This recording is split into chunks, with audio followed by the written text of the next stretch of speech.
A military veteran and a Mardi Gras crew make an unexpected connection in Northwest Florida. It all happened when the veteran handed a piece of paper to a crew member along a parade route. As WKRG News 5's Cody Long shows you, that crew's float is modeled after an old train the veteran used to ride.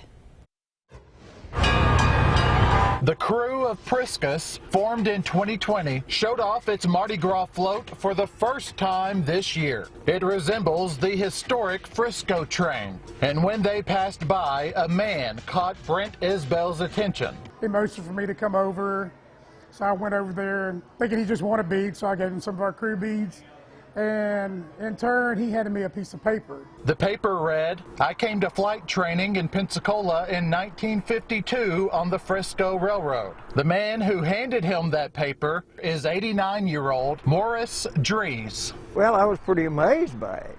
You know, it was just something I never thought much more about it. I gave it to him, and they had that float, and I just thought, well, might like to know that if somebody rode on the thing. Mr. Dries trained as a pilot at NAS Pensacola. He rode the train quite a bit back to his hometown, Columbus, Mississippi. He retired from the Navy in 1976. Spent 26 years here.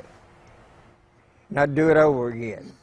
Engine 1355 has sat downtown since 1957, which is 2 years after Frisco ended passenger service. And Mr. Dries has some fond memories. Sit there and look out the window with the scenery rolling by. It's just a nice way to travel. The crew wants to see Mr. Dries on their float next year. You know, to be able to come out to a parade like that and enjoy the parade and, you know, support us, we would love to, you know, thank him for his service and let him, you know, and be happy to let him come and join us sometime.